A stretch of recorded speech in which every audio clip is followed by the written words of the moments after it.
What is up, everybody? Welcome back to another episode of Too Pop to Handle. I'm your host, Andrew Nucatola, your pop culture best friend. And as always, I hope you guys are having a fabulous week. Happy October. Can you believe we are literally 2 months away from the end of the year? That is insane. October is like a big month for the podcast. We are officially in our 1 month of a year anniversary. We are coming up on 1 year of the podcast, which is insane. I cannot believe I've been doing this for almost 52 weeks straight. That is crazy. So yes, October is a very exciting month for a plethora of things. Mainly, being selfish because I started the podcast this month, but also obviously Halloween is around the corner. So if you missed it, and if Halloween in October crept up a little too fast for your liking, because I think we're all kind of like, how the hell did we get here? I dropped a pop culture guide to Halloween costumes over on my Substack. So I shared 9 different costumes. We have some pop girls, we have some TV, some movie, some couples costumes. So a little bit of everything for everyone. And it really just covers all of the pop culture things that kind of went on this year, and a little ode to some things from the past, or just like some of my favorite pop culture moments. So you can check that out on my Substack. It is linked down below. You can find it on my website. All of the Amazon links for everything is there. So you don't even have to search for it. Everything is literally there. You just have to click, add to cart, and buy. And I think I did a pretty good job putting these costumes together. It was a lot of fun. So go check that out. Get ready for a spooky Halloween, a spooky month. And if you end up wearing any of the costumes that I put together, make sure you send me a picture, because I want to see these visions come to life. And now, before we get into the show, before we kind of, keep this ball rolling, it would be a little tone deaf of me to not come on and, obviously send my well wishes and address the fact that there is like a catastrophic hurricane going on right now in the United States. So to anybody listening, if you are in these areas and you can listen, I know a lot of places are out of power, there's flooding, a lot going on. So if anybody has been affected by Hurricane Helene, I am sending you my love. I hope you are okay. So scary. I feel like it's like you don't even realize the magnitude of this storm until you actually look into it yourself and realize that like full bridges, literally like highways are like all just like floating away. It is insane. So scary. So if anybody is listening and was affected or knows somebody who was affected, I am sending my love. I will link some resources down below where you can donate to people who need some help, because it's always nice to lend a helping hand when you can. And obviously I'm very privileged that I was not affected by it. So I will be donating, and if you have anything to donate or just spread awareness to, get people to donate to help out these families and people in need, that would be fabulous. But we are going to keep this show going and, keep doing our thing. And before we get into our moments from the week that were just too pop to handle, we're going to do a quick little weekend recap. If you listened to last week's episode, I was saying how I was going to All Things Go this past weekend, and I was seeing Sabrina Carpenter, which I did go to All Things Go, and I did see Sabrina Carpenter. But as I'm sure you've seen, and as you know, All Things Go did not go as planned. Obviously, Chaperone did end up pulling out on Friday, which was really disappointing. I was so excited to see her, and just, who knows where she's going to be in the next year. Like, getting tickets right now is insane for any concert. So I was like, all right, I secured some tickets. I saw her at Gov Ball. I'll see her one more time before the year ends. And then best wishes to me next year when she inevitably does some type of tour. But she did pull out. And yes, it is disappointing, but obviously, her mental health comes first. I didn't really want to get into it too much more. There was a lot of really insane takes online right now about her pulling out, about like, it's your job, you should do it. I get it. It is what it is. Everybody needs a mental health day. Everybody needs a sick day. Does it suck? Of course. But you know what? I still got to see Renee Rapp perform in the kitchen and Snow Angel with the full women's choir. And that is enough for me. My God. If you've been listening for a while, you know that I absolutely love and adore Renee Rapp. I've seen her a ton. Pretty much anytime she's in New York, I make it a point to go see her, because I love her. I think she's one of the best live vocalists we have right now. I love her music. I love her. And it was her first headlining festival ever, which was really cool. I've seen her do Gov Ball, which was cool. I've seen her headlining tours. I've seen her perform in like an Apple store. Like, I've seen this girl all over the place. But to be at her first headlining festival was really cool, and just like a little full circle moment. She was playing Bruises during the set. And I remember I went to her first tour was called like the First Shows tour or something like that in December of 2022, it had to be. Yeah, so almost 2 years ago. And she just had the EP out, and it was like this tiny little room. It sold out so fast. I was lucky enough to get tickets, and she played Bruises for us before it even came out. So to see her at that first show and then see her headline a festival and perform Bruises to like, I think it was like 15,000 people was such a cool full circle moment for me. So I can only imagine how it felt for her. She was fabulous. That women's choir was incredible. It was actually the Resistance Revival Choir, which is a collective of more than 60 women and non-binary singers who joined together to breathe joy and song into the resistance and to uplift and center women's voices. And that is exactly what they did. They truly had like voices of an angel. It was fabulous.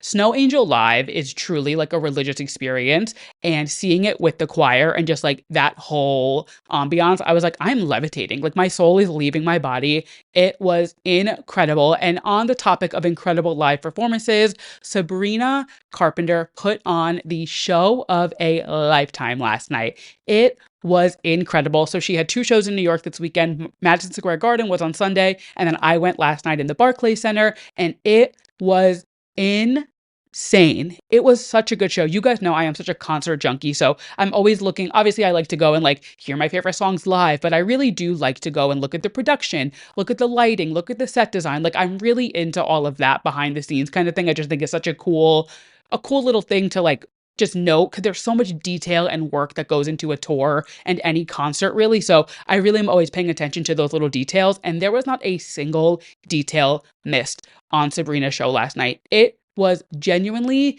incredible, from the set design to the lighting to her outfits to the dancers to the little infomercials between each set. Like it was so well done. I cannot stress enough how impressed I was with this tour. This is now, I've seen her like 4 or 5 times. The first time I saw her was the Emails I Can't Send tour, which was like a tiny little venue. So it was like crazy to see her do Terminal 5 was the venue. It's like hell on earth. If you know, you know. So I saw her do Terminal 5 just a year and a half ago. And then I saw her at Jingle Ball, I saw her at Gov Ball, and now I just saw her do her headlining tour. And like just seeing her like evolution from like, she'd always had great stage presence, and like I was definitely late to the Sabrina Carpenter game. I'm not denying that. Like I definitely was not around before Emails I Can't Send, and I will, admit that. No problems with that. But just seeing her even from then to now is so incredible. And hi, editing Andrew popping in. The next 40 seconds of audio is very odd. It like doubled itself. I sound a little robotic. I'm not sure why. I'm using a new mic for the first time this week, and I thought I figured out all the kinks or whatever. It is literally just for these 40 seconds. The rest of the episode is fine. So bear with me for the next 40 seconds, and then it is back to normal. I apologize. I will hopefully figure it out by next week, but I couldn't cut this audio because the episode just like wouldn't make sense. So just wanted to pop in and let you guys know. Let's get back to the episode. It was such a good show. So I know it is like insane to get tickets, but if you have the chance to go, please get tickets. I always say it all the time in like a joking way, but genuinely, if anybody wants to save some money and try to get tickets, I have a SeatGeek code. It is 2pop to handle. You can get $20 off your first SeatGeek order. So take a look if she's coming to your city if you don't have tickets already, because this is a tour that you do not want to miss. It was so much fun. I had truly the best time. But that being said, enough about me. Let's get this show on the road and let's dive into some pop culture moments from the week that were just too pop to handle. And we're staying on the topic of Sabrina because she has some queen behavior going on this last week. So if you don't know, obviously living in New York is a little more on my forefront, but our mayor was indicted last week for a plethora of things. And it turns out that Miss Sabrina Carpenter, the pop star that she is, had a little play in it. So a report came out that after Sabrina filmed her Feather music video in that church in Brooklyn, if you listen to the episode when I talked about that, you know all the details. If not, I'm sure you know about it. It was like a whole uproar. It was very dramatic. But the priest ended up having to like step down from his position. He was still involved in the church, but he just took like a lesser level. I don't know the levels of a church. I don't clearly I don't go to church. But that being said, we're not getting on that topic again, because if you remember when that episode came out, I pissed off a lot of religious people, and I'm not going to do that again today. Just don't have the time, but so after the priest had to step down, the feds ended up issuing a subpoena against the church, and they ended up investigating all of the business doings between this priest and Mayor Adams. And it was kind of because of what was going on with everything going on with Sabrina. They were like, if he signed off on this music video to happen in the church, what else is going on behind the scenes. And I knew that he was like kind of in business cahoots with the mayor. And Sabrina Carpenter kind of helped us, bust a criminal this past week. So we love to see it. She also called it out at the MSG show, which I thought was hilarious. I love the fact that her New York shows were within the same week, that she kind of helped the mayor get indicted. Like, it's kind of iconic if you think about me. And, the world just, it kind of revolves around Sabrina. It is Sabrina Carpenter's world, and we are just living in it. Moving on to a topic that is something I genuinely am shocked to be saying, because I'm like, how the hell did we get here in this timeline? But Lana Del Rey has tied the knot with her boyfriend, Jeremy Dufrene. I don't know how to pronounce his name. I couldn't point this guy out of a lineup. But if you did not see, Lana Del Rey got married last week. So last Monday, she got a marriage license. And then by Thursday, she tied the knot.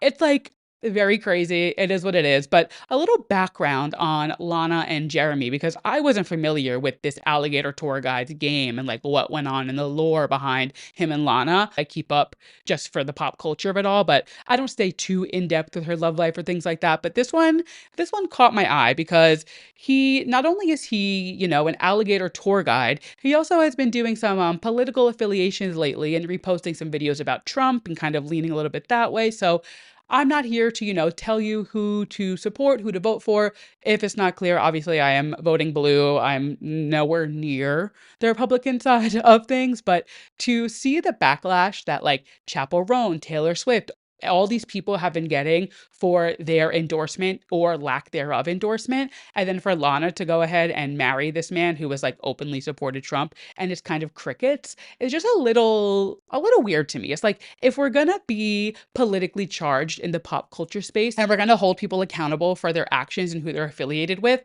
why is Lana marrying this guy not a bigger story? Like, the bigger story right now is the fact that he was engaged to his last fiance for 12 years and they never got married, but he's been with Lana for like, I think they've started seeing each other in like May-ish is like what I could find. She posted a picture of the two of them in May and said, with family with my guy. They have known each other since like 2019. She did a tour with him, like not a concert tour, like an alligator tour, because that's his passion. So she did a tour with him back in 2019, and then she posted him in May, and they've kind of been seen out and about. They were at like Leeds Festival together in August. They were at the Electric Lady wedding last month now, with like Taylor was there, like everybody was there for that. So like he's been around for a little bit, and now they have tied the knot. But yeah, it just seems that like people are choosing where they hold, who they hold accountable and how they hold them accountable. And we're not calling anybody out. We're not, stirring the pot. I am just calling it how I see it.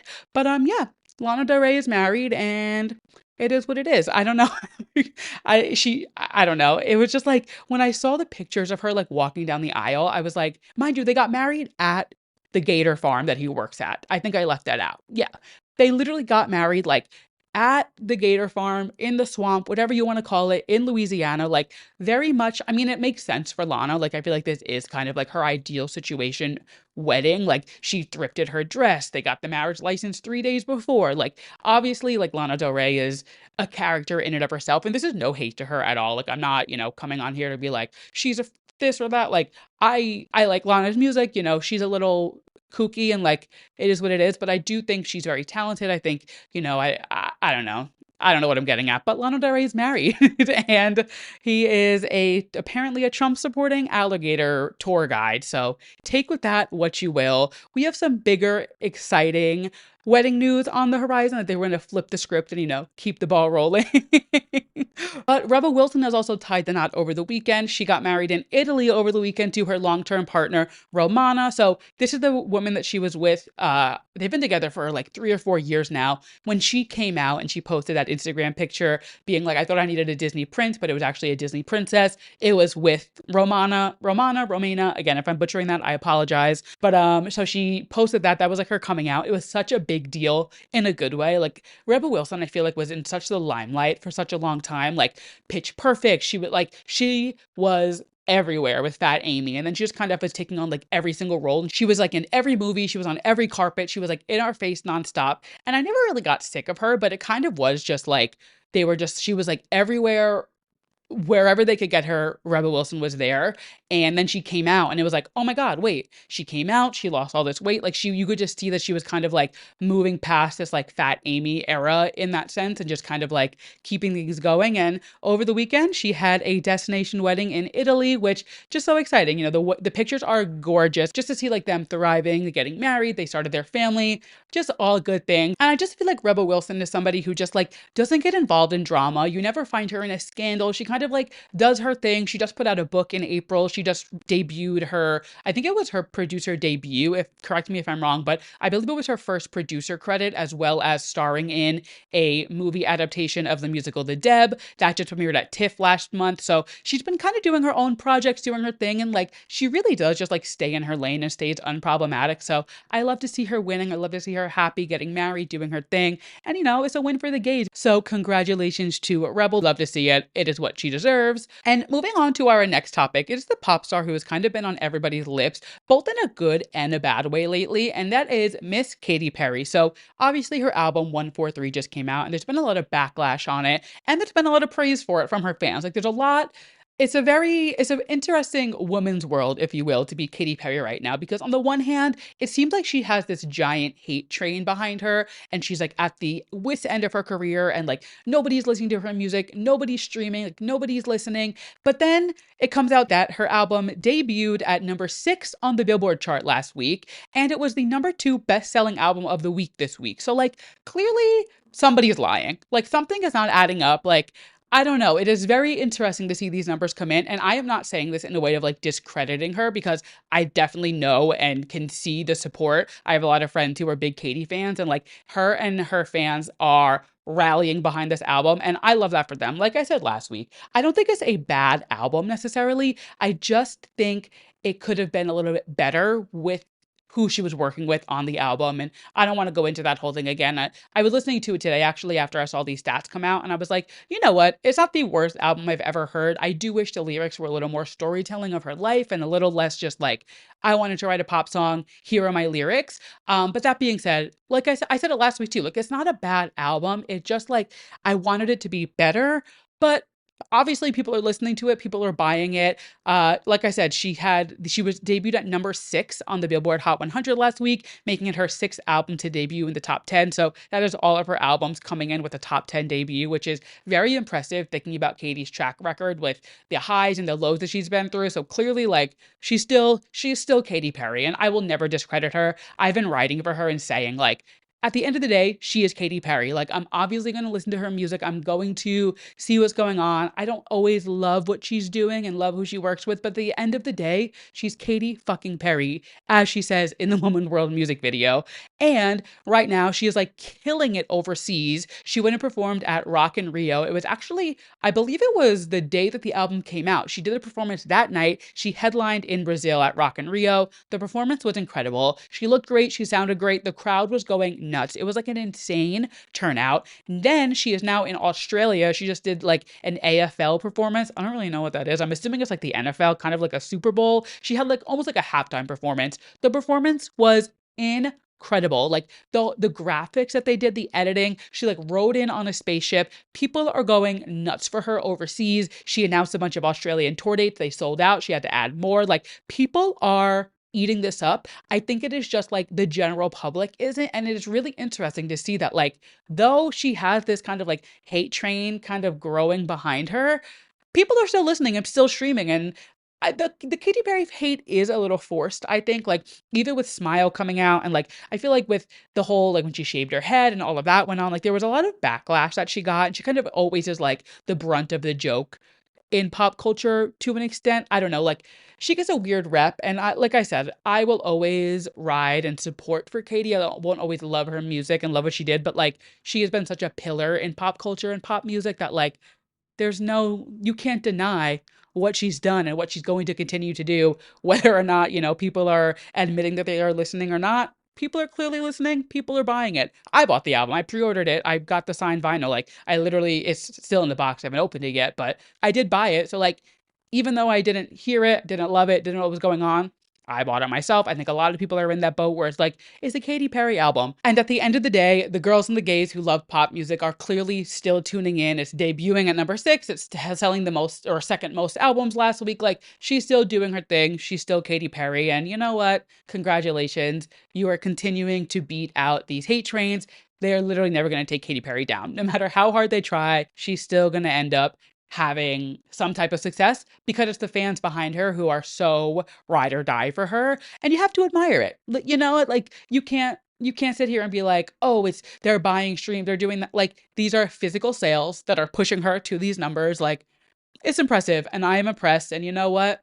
Good for you, Katy. Keep it up. Well, don't keep up working with Dr. Luke, but keep up, the fandom rallying, if that's what you want to call it.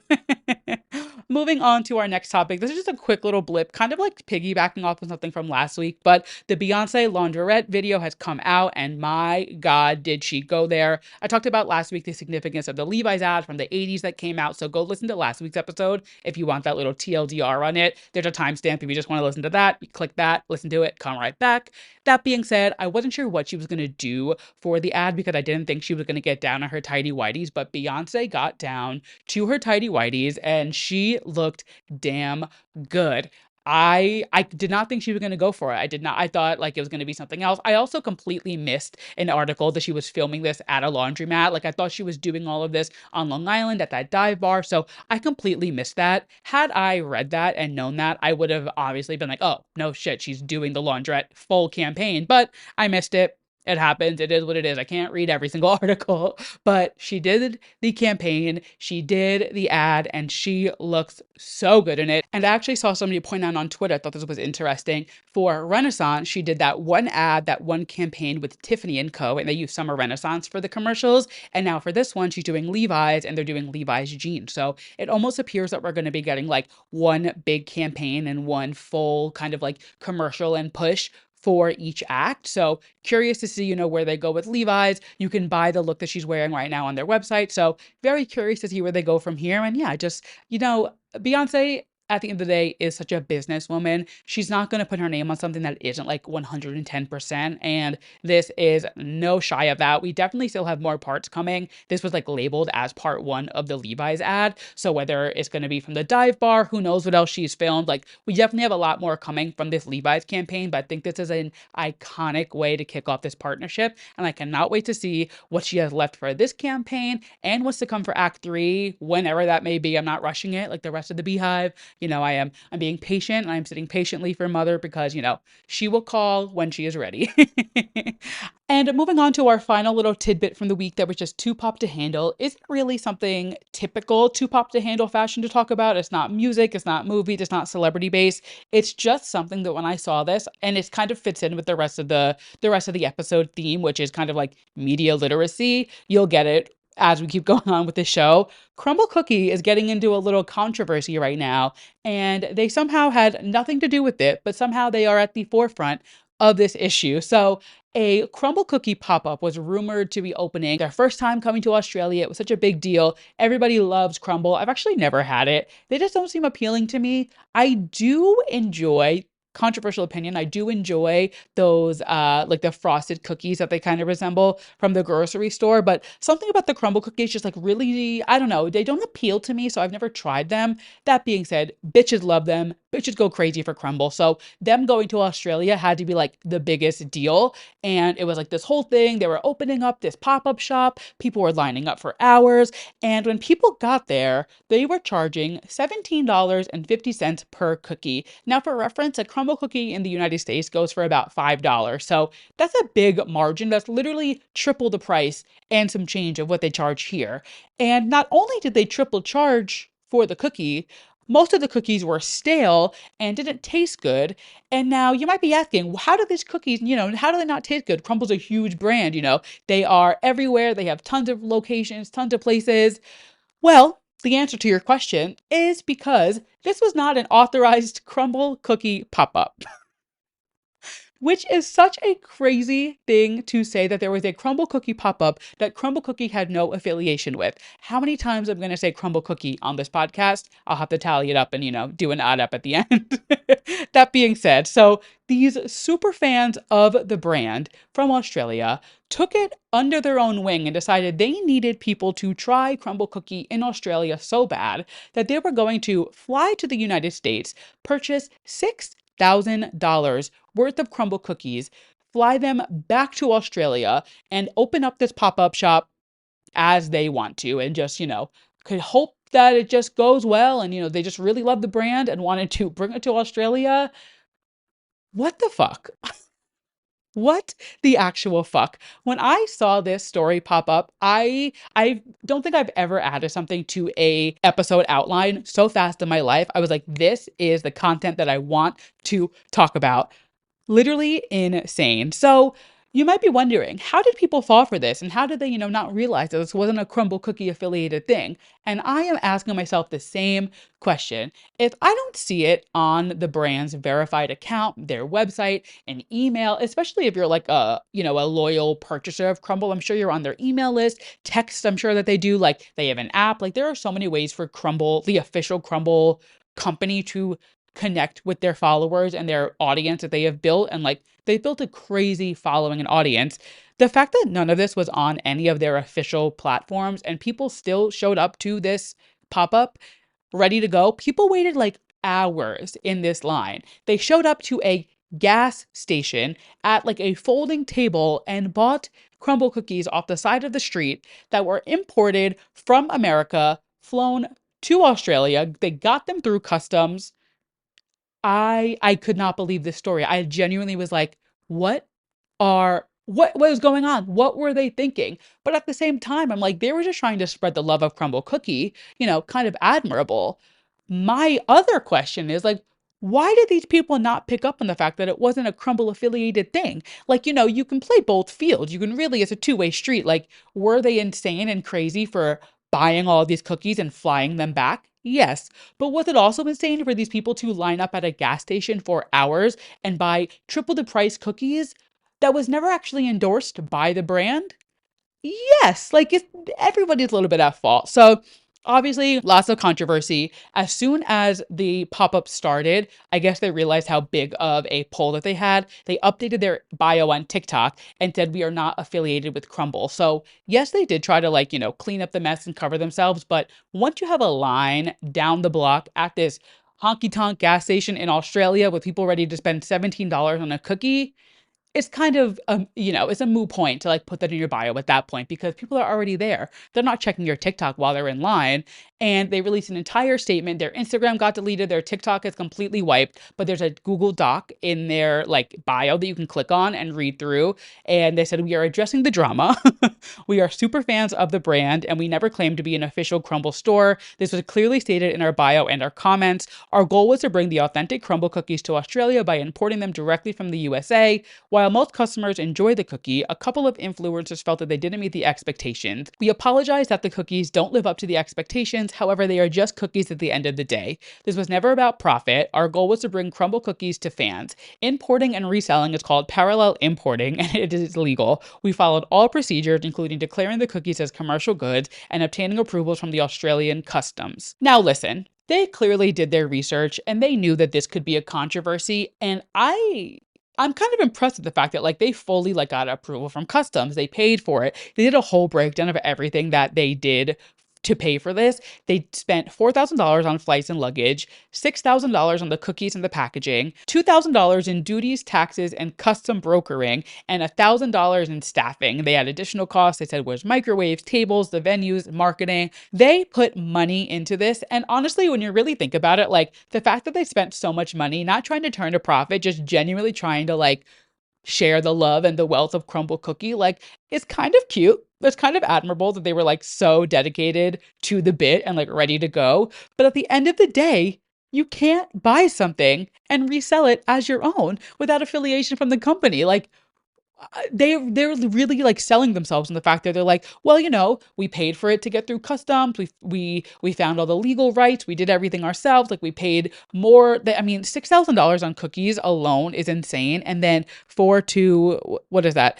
An additional 7,000. They're spending like $15,000 just to get these cookies. That is insane. At $17 a cookie, like obviously they have to hike the price up, but like this is insane. And it just goes to show, which we're going to get into in a little bit later, like I said, people need to become more media literate because, like, this is such a red flag to not get an official statement and announcement from a brand as big as Crumbl Cookies and still show up to this pop up that is literally in a gas station. You guys, the people who showed up are kind of, they're kind of boo boo the fool, but they also shouldn't have imported these cookies and, sold stale cookies. Oh my God, my favorite part, they were like, there was actually $1,000 worth of cookies that we ended up not selling because they got damaged in transit. So they really are doubling down on the fact that like they were just trying to get people these cookies and like they were dedicated. They were really committed to the bit. And for that, honestly, you got to give them some credit there. I just thought the story was so insane. And the fact that they're just like seeing nothing wrong with what they're doing, nuts. Literally nuts. And that wraps up our moments from the week that were just too pop to handle. Next thing on the agenda, as always, is our Drew releases. We have a big one to talk about. As you guys know from last week's episode, the whole episode was pretty much about Lady Gaga.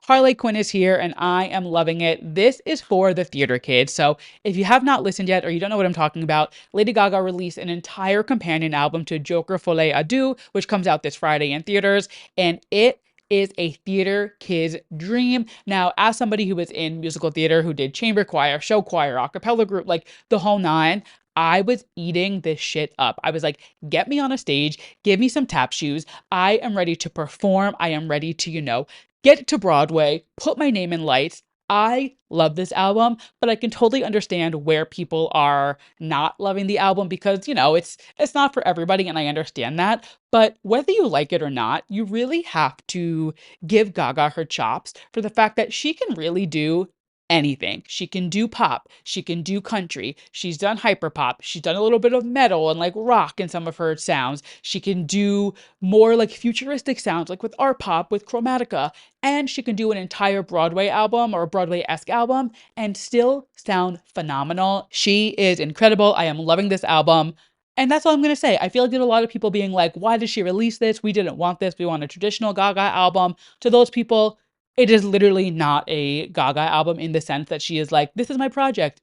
She is very clear in the marketing. She is very clear in all of it that like, this isn't my project. It's just a fun little side project that I wanted to do because, I am method acting. Again, if people were media literate and read more than just a tweet on Twitter, they would know that. But that being said, we know that people do not do that and they do not do their research and they just are ready to jump down anybody's throat whenever they can. So that being said, Lady Gaga, They Can Never Make Me Hate You, release another Broadway album, release 3 more. I will eat them up every single time.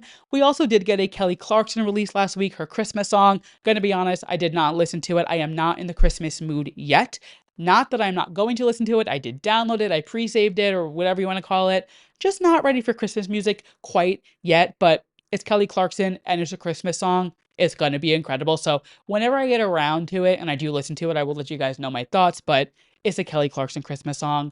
What is not to love? And then as for releases for this week, the only one that I have on my radar is JoJo. She's actually dropping a song today, if you're listening to this on release day, October 2nd. It is called Porcelain. Very excited. It sounds very pop, very fun. I'm about halfway through her book and I am loving it so far. I've been doing a lot more like editing and audio stuff at work, so I haven't had time to actually listen to it as much as I want to, but I'm really liking it so far, so I'm not leaving you guys hanging there. I will give you a full recap on the book once I finish it, but I'm very excited for some new music from her. I think especially in this moment she's having right now between being on Broadway, releasing her book, and now it just like makes sense to also release music. After all, that is like her passion project and how we know her first. So new JoJo music coming out today if you're listening to it on release day. If not, it is already out. We will chat about it next week. week. And that wraps up our releases for the week, but we are not done talking about music just yet because Ariana Grande must have known, she must have, seen my Google Doc and known that she is going to be the woman of the hour for this week's episode because today she decided, in honor of the 7-month anniversary of Eternal Sunshine, she was going to drop Eternal Sunshine slightly deluxe and also live, which, as somebody whose favorite release of the entire year has consistently been Eternal Sunshine, nothing to me has been better than that album. I was thrilled. And the fact that I was already planning to talk about her for the bulk of this episode, she knew. She must have known, and holy shit, I what else is there to say? Ariana Grande's live vocals are so unparalleled, and she is just such a talent. Like I said, this is my favorite release of the year, and I would go as far as saying it's my favorite Ariana Grande album that she's ever released. I love this album. I think the production, I think the lyrics, I think the vocal on it, everything surrounding this album, I just think it was flawless. It is perfect. I love this album so much. It's going to take a lot for somebody to release something with the 2 months that we have left of this year to top that, but like I was saying, she released this live version to celebrate the 7 months of the album. She is also releasing a video for each of the live tracks every day this week. So today she released Intro, End of the World, and as the week goes on, every day will be a new one. So she posted today and she said that before she goes back into her bubble to meet us over the rainbow next month, she was giving us this as kind of her send-off, because we know she had that moment where she was like, I'm not promoting anything else, I'm just going to do my own thing. So obviously she goes back and forth with what she wants to do, and she's Ariana Grande. She can do whatever she wants, and I will take anything she wants to give us. If there's a live performance of Ariana Grande, I will be seated, I will be sat, I will be tuned the fuck in.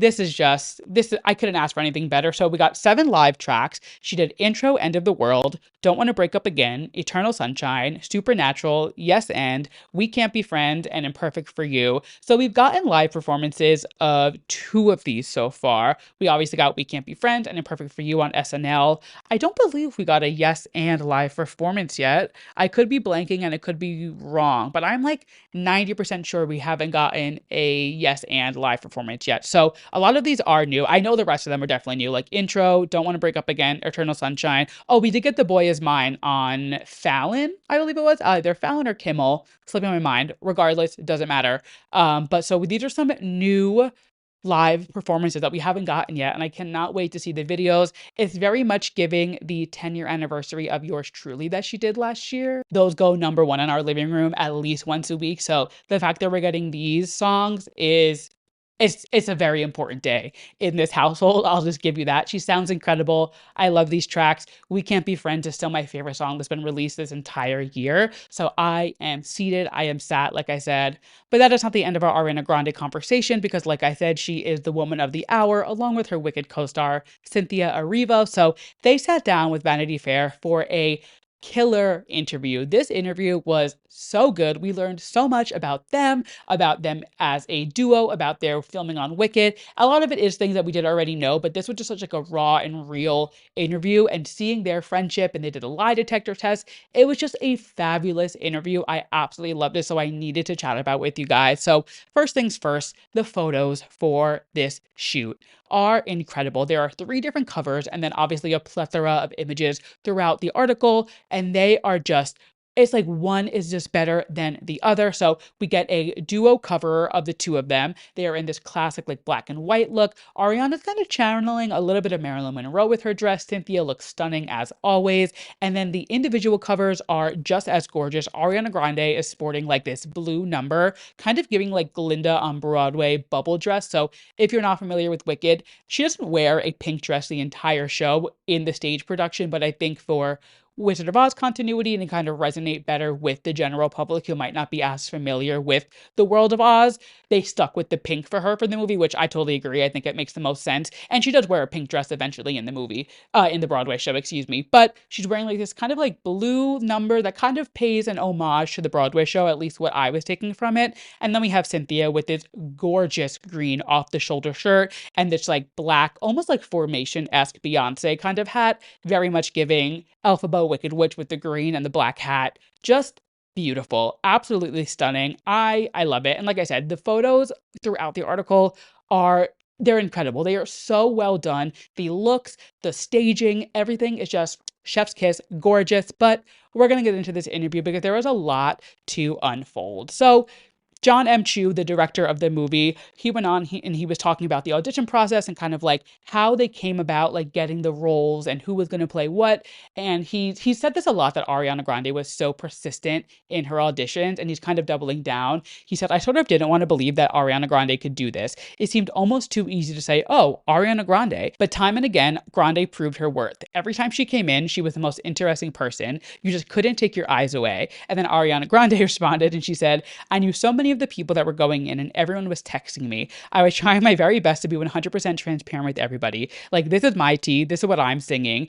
I'm going on the 13th. I love you. Text me after, which Cynthia responded, Ari, that's crazy. Ariana Grande says, I know. I had no boundaries back then. And Cynthia goes, I'm so glad we know each other now. So just off the bat, we are getting this such like a sisterly relationship between the two of them, and the fact that like Ariana Grande is showing her growth from when she started this audition process to now being so close with Cynthia and getting ready for the release, saying like, I was texting other people who were auditioning because I wanted to see what they were singing. I was telling them what I was singing. That is very crazy. And we do know Ariana Grande has a rich history of not setting boundaries with people and kind of just like, you know, being an open open floodgates and kind of doing whatever she wants. So happy to see that Cynthia has kind of, wrangled her in and kind of helped her to this next stage in her life, if you will. And we'll see it throughout the interview, but I just love their relationship so much. And the bond that they have built is so admirable. But first up, we're going to talk about Miss Cynthia Erivo because I could talk about her for hours. She is just a talent.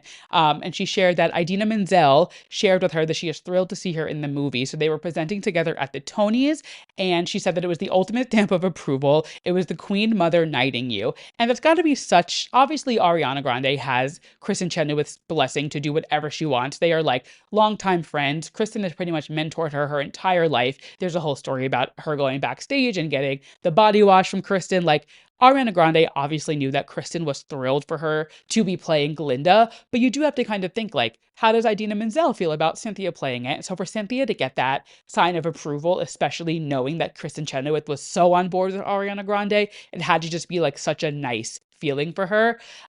She also told us a little bit about the getting ready process for the movie. She said that when they were doing her head, neck, and hands, it was about 2 hours and 45 minutes to get ready. If they did the entire body, it was a 4-hour process.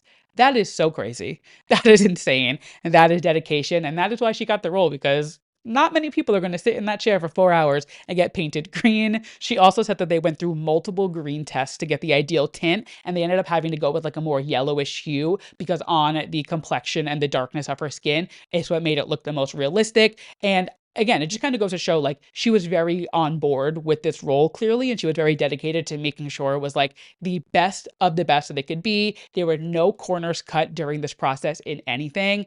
And it just makes me so excited for this movie, which I've been talking about for so long, I feel like. But every time we get a little more tidbit, I just get more and more excited. Ugh. Also, something I did not realize, but something very exciting.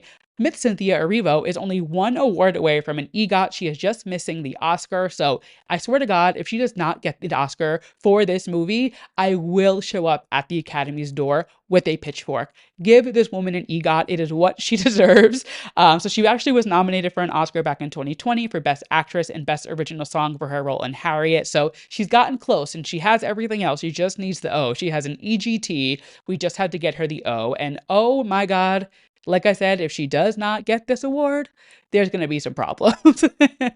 And then we got a little personal with Cynthia, and we learned that obviously it's hard to be on set for so long, and you're away from your family. They filmed in London, but it was a little hard for her to film some of the scenes because it seems that she was method acting so much and getting so committed to the roles. She shared that the Ozdust ballroom sequence was really hard for both of them to film, but more so on Cynthia because of the essence of the scene. So I won't give too much away. If you've never seen it, you don't want spoilers, but it's pretty much a scene where, I mean, they say it in the article, so if you read it, you'll know, but it's a scene where Glinda is kind of like being a little bitchy to Elphaba and is kind of putting her on the spot to make her look like a fool. And Cynthia said that they had to do it so many times that it was such a heart-wrenching moment in the film, and like where she had to be so committed to it that she ended up having like a full breakdown on set. And Ariana and John Chu both were like, hey, get off set for a sec, go take a breather, because like clearly it was affecting Cynthia and not just Elphaba. So like I said, everything we learn about this movie, it just gets me more excited for how, not excited that she had a mental breakdown, but just committed, like the way that they were committed to it and just put their all into these roles, and every single second they were on set. It's just so admirable. And I cannot wait for this film. Moving on to Miss Ariana Grande, she's bringing up the whole voice switching thing again, which we did talk about a little bit back when she was on Zach Sang, but she is doubling down on it. So she said, there is a part of the world that isn't familiar with what it takes to transform your voice, whether it's singing or talking on a different dialect for a role or doing a character voice for something. When it's a male actor that does it, it's acclaimed. There are definitely jokes that are made as well, but it's always after being led with praise. Oh, wow, he was so lost in the role. And it's just part of the job, really. And I think, like, she doesn't like to admit it. And a whole theme of this is saying where, like, she doesn't let the media criticize her. But I think she's just, like, so tired of people writing narratives for her. And we'll get into that in just a second, because she goes very deep into some topics that she hasn't gone into yet. And I think she just loves to just, like, double down and be like, hey, just a reminder, Austin Butler had his Elvis accent for 17 years after the movie came out, and people were admiring it for as long as they could before they got tired of it. And the movie hasn't even come out yet, and people are already coming after her and being like, she's voice switching, she's doing this, da da da, she's da da da.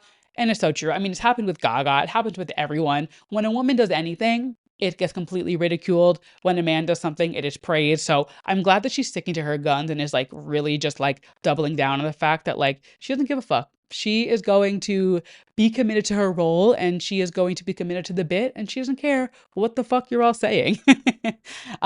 I thought this was really interesting. So she got asked, like, well, what was it like growing up on Nickelodeon, being a child star? And she said that the back and forth throughout my course of career had really been hard to navigate. I was this approachable, funny redhead on Nickelodeon, and everybody liked me. Then I had one too many hit records, and everyone decided I was an evil diva. Then all their terrible things happened, and all of a sudden I was this hero and the victim. So that is something I've never really considered, the fact that like as soon as she really started to get this like fame outside of Nickelodeon, and she was like becoming more of a woman, very like Miley Cyrus, Hannah Montana-esque, where like as soon as they step out of that comfort zone because they're ready to grow up as people do, she's immediate. They're a diva, they're crazy, they must be doing drugs. Ariana Grande is, jumping from man to man. Like they just got such like a ridicule there. So as Beyonce says, Monday I'm overrated, Tuesday on my dick. She also made some comments about quiet on set. So she said, you don't remember some of it, and then it's thrown in the complication of the thing, and you're like, wait, that happened? I can't believe that. The most important thing we can do is focus on making the working environment safer for all performers and artists, even musicians. If you're going to sign to a major label and your life's going to change in the way that mine did, there should be therapy in the contract. You should have support of the mental side, because it's not normal. Nothing can prepare you for what comes with this amount of visibility. And obviously, there was a lot of flack for her when Quiet on Set came out, because though she wasn't really involved in the documentary herself, she was obviously a big point of the documentary, because there was a whole scene of her with the potato and like showing her feet. And like there was clearly some weird stuff going on with Dan behind the scenes that maybe it didn't like. Maybe because Joan, her mom, was so involved, it didn't get to the point where it got with some of the other people, but she was definitely exploited for what it was. And people were really on her for not making a statement sooner and things like that. So I think the fact that she's just like, hey, in the moment, you don't realize what's happening with you, but going forward, get these kids some therapy when you sign them a contract, because it could have helped a lot of us out of this situation now that we're dealing with it years later. So I think that's actually the first time she's talked about it in an interview, and I could be wrong, but I'm pretty sure that's like the first time she's actually brought it up without just like a statement on Instagram or something like that. So definitely interesting to see that. And then, I mean, the biggest part of the interview is that she is finally talking about her relationship with Ethan Slater. Obviously, this is like the biggest story to come out of the Wicked movie, which honestly pains me and definitely pains the cast, because like this is a movie that people have been waiting for 4 years. Literally 4 years to get a Wicked movie. And the fact that like the biggest thing coming out of it is Ariana Grande as a homewrecker and Ethan Slater as a terrible dad, when nobody knows what went on behind the scenes. Like it's such a shitty thing. And I do think they've done a good job of kind of like, masking over it and kind of like getting themselves out of the limelight in that sense.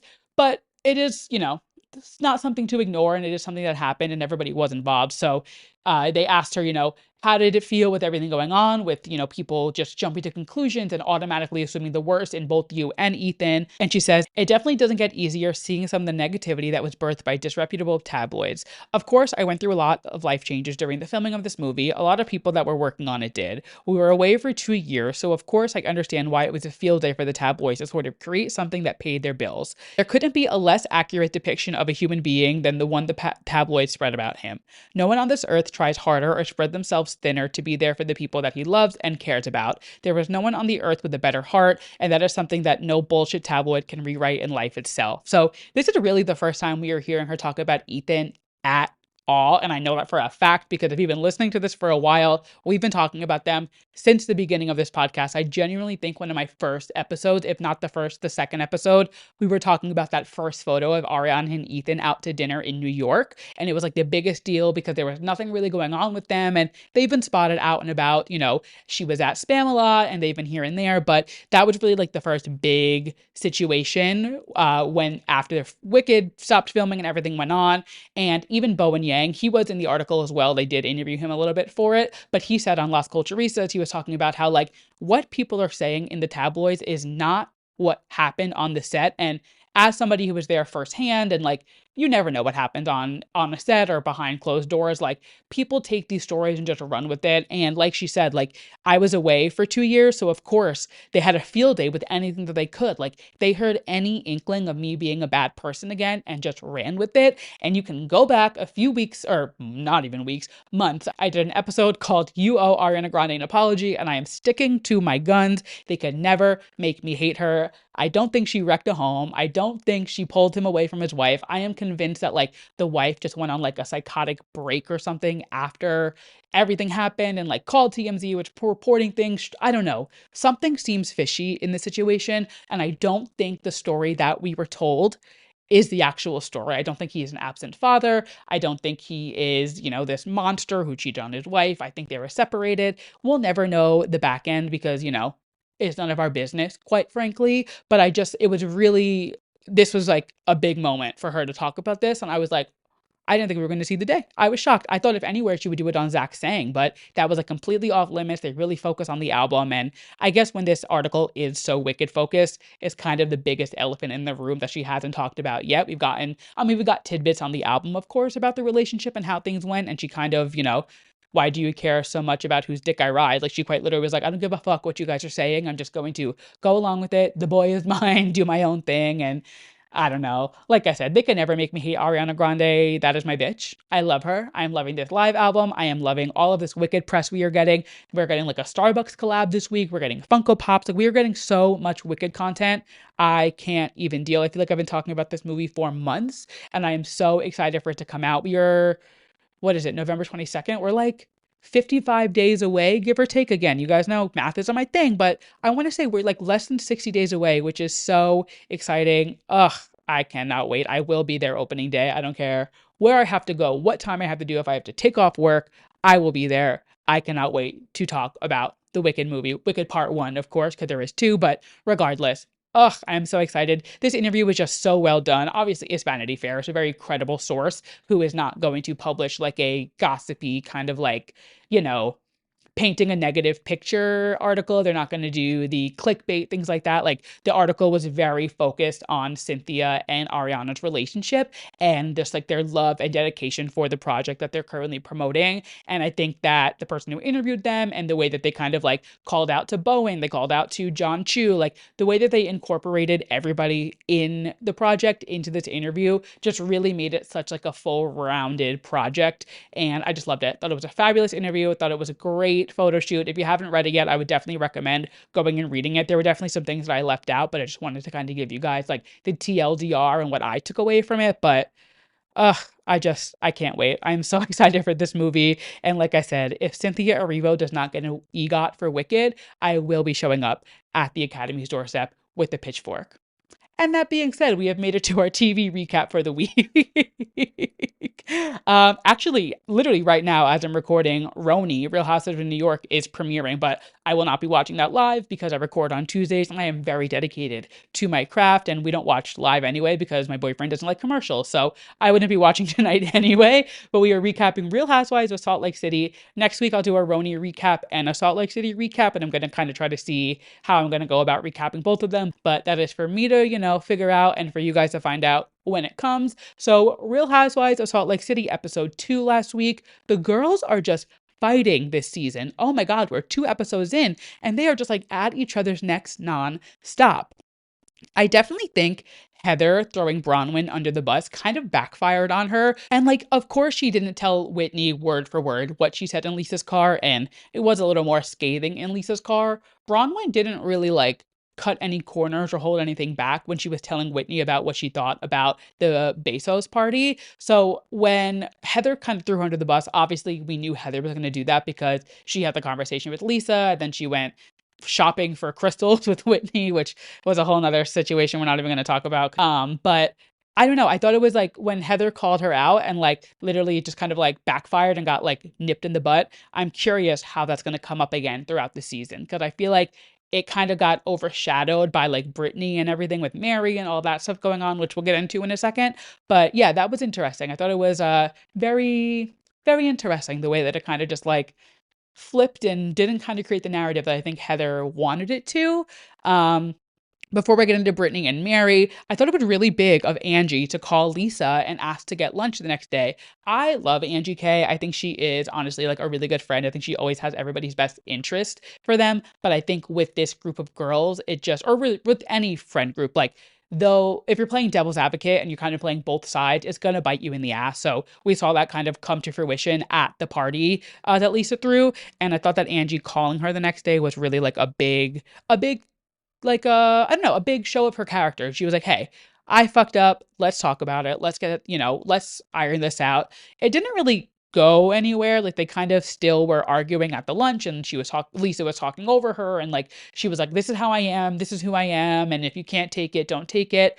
I think they're like fine. They like smoothed it over, but I'm curious to see if that kind of like becomes an issue again later on through the season, if they kind of need to like really hash things out again because I don't think they left that lunch like on the best terms. They're definitely better, but it didn't like seal the deal and kind of like end things. You know what I mean? Like it kind of, there's still a little bit of like tension there, I feel like, but there's obviously like bigger fish to fry within the Real Housewives of Salt Lake City universe. So let's get into those fish because they are some big ones.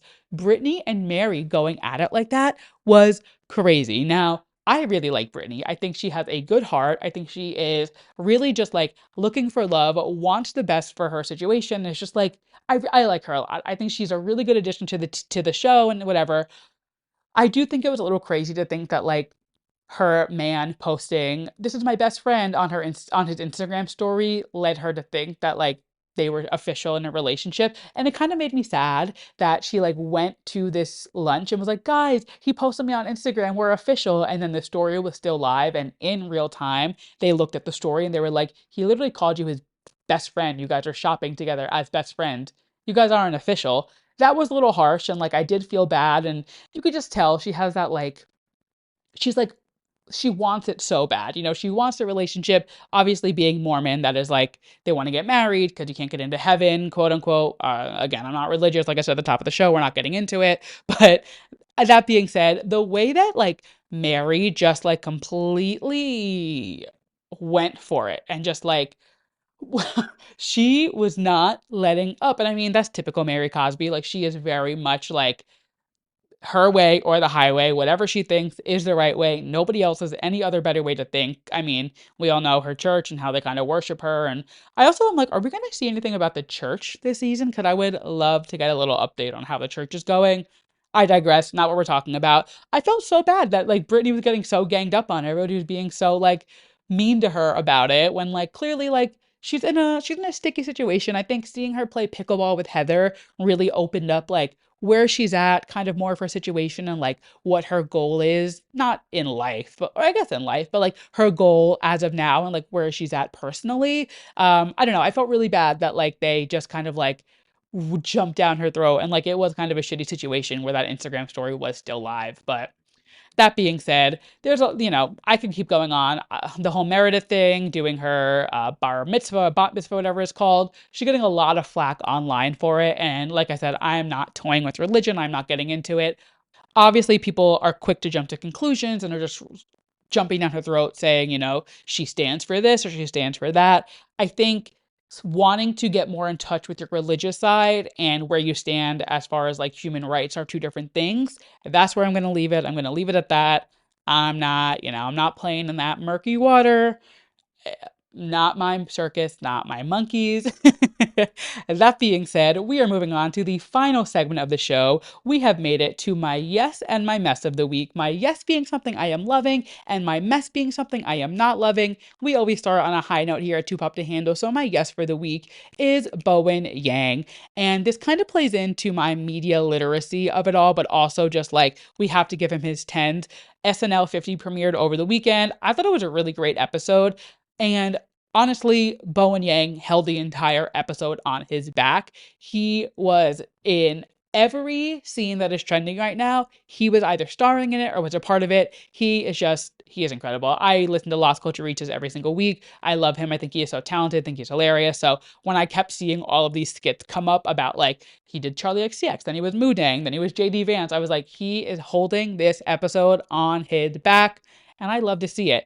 But the reason he is the yes is not just because he was, holding everything on his back. It's because, again, people are so media illiterate that they are not understanding the humor behind what he is doing. And like, it just drove me crazy. So obviously he did the Charlie XCX scene with the skit where he did the talk show with Sarah Sherman being Troy. He played JD Vance in the like Trump and Kamala skit. I thought it was hilarious to have a gay Asian man playing JD Vance. He is going to hate that, but that's the spirit of SNL. I love to piss off a Republican and they are doing it perfectly. But obviously, the hippo in the room is the Moodang sketch, which is such a crazy sentence to say. And anybody who is not chronically online will never understand the words that just came out of my mouth. But he came out, he was dressed up as the infamous hippo, Moodang, who obviously is like taking the internet by storm right now, and was pretty much reciting Chappell Roan's TikTok about being like, I'm too much in the limelight. People want a photo with me, but I don't need to stop. I'm not like a pawn in your game, that whole situation. And the way that people reacted to it and are like freaking out about it, really, it could be the mess of the episode in and of itself. It's not. I have another mess, but like this is mess adjacent. The way that people are like, Bowen just interviewed Chappell and she's going to come on the show in 3 weeks and they just made fun of her. And he is like this gay man making fun of a lesbian. Gay men hate lesbians. Can everybody calm the fuck down? He is a comedy sketch show cast member dressed up as a viral baby hippo, bringing light to the fact that people treat celebrities like they are objects and pretty much just like proving Chappell's point that like people take everything celebrities do and say completely out of context, blow it up to a level that like it never needed to get to. And the fact that like the biggest headline to come out of SNL's 50th season premiere was Bowen Yang mocks Chappell Roan. I am begging people to touch some grass, learn a bit of media literacy, because like clearly the joke went over your head completely, which might be a problem with the SNL writers. Like maybe that's a them problem, but regardless, it wasn't a hard joke to get. It was very clear the message that was coming across. And if you couldn't understand what he was trying to portray, especially knowing how big of a Chappell fan Bowen is, he talks about her on Lost Culture Reese's nonstop. He just interviewed her. Like clearly there was a level of respect between the two of them that is very clear and unparalleled. And Chappell herself literally commented on the sketch and said, hilarious. Clearly, she is not taking this personally. Knowing the mental state that she is in right now, she could probably use a laugh and, a little ha ha from somebody who I'm sure she considers a friend, especially after the history that her and Bowen have. These people online are just like, it is getting insane the way people act and the way people just like jump to conclusions. And like I said, the moral of this episode is everybody needs to take a media literacy course and understand how to react and how to further investigate things. Because how did you show up to a gas station for a Crumbl cookie pop-up that wasn't sponsored by the brand? How is Ariana Grande still the center of the homewrecker allegations and all of this when she has clearly stated that it's not the situation? And how is Bowen Yang dressed as a hippo on a comedy sketch show making light of a situation that his friend is currently in, the biggest headlines of the week? It is insane. I digress. Bowen Yang, they can never make me hate you. I loved SNL this week. I thought it was great. What a killer way to kick off such a monumental season. And like I said, Bowen Yang held that episode on his back. I loved it. And moving right along into our mess of the week, the man who smashed a $4,000 guitar that was signed by Taylor Swift. Are you okay? Is everything okay at home? I'm going to go ahead and say I know everything is not okay at home because, like, let's boil it down. This man spent $4,000 at an auction to get a signed Taylor Swift guitar. He then proceeded to grab a hammer on his way up to claim his $4,000 prize and proceeded to smash the guitar in front of this crowd as they cheered. Now, I do have to mention it was in Texas. There was a giant American flag behind them. Obviously, we know how they're voting. We know where they stand with Taylor Swift and her stance on Kamala. That is not the point. My favorite part of this entire saga, Taylor Swift has never been within 100 feet of this guitar. She has not touched it. She has not seen it. She has not breathed on it. She did not even sign this guitar. This was a guitar with the Eras Tour poster, like, screen printed onto it and a cutout from a Midnight vinyl signed variant. They cut her signature out of it in the shape of the guitar and glued it to the guitar. This man just spent $4,000 on a guitar that Taylor Swift has never even seen in her life. Probably has a value of about, those vinyls retailed for like $30. The guitar is probably like 100, $200. Spent $4,000 on probably like a $300 value item to smash it in front of a crowd. And they wonder why they are the laughing stock of this election. It's like it takes a different type of stupid to act like this. That being said, we have made it to the end of the episode. Thank you guys so much for listening to this week's episode of Too Pop to Handle. If you liked what you heard and you're listening to us as a podcast, make sure you leave us a 5-star rating. You can leave me a comment on Spotify. Tell me what you thought. You can leave me a review. You can follow the show. If you're watching us on YouTube, make sure you hit subscribe, give me a like, drop a comment down below. Like I said at the top of the show, make sure you subscribe to my Substack along with my weekly newsletters that you guys will get some little extra Too Pop to Handle tidbits every single weekend. I've been writing some really fun little blog posts. Well, I think they're fun. And if you're looking for a Halloween costume ideas from inspiration, I have a ton of costumes for you there. And I have a lot of really fun like Halloween and holiday content planned for the next few months, specifically for my Substack. So make sure you are subscribed. Everything will be linked down below. And like I say every single week, if you like this episode, send it to a friend. If everybody sends this episode to one person, I will double in listeners. I say it every single week. You guys know the drill. But with that, thank you guys again for listening, and I will catch you guys next week. Bye.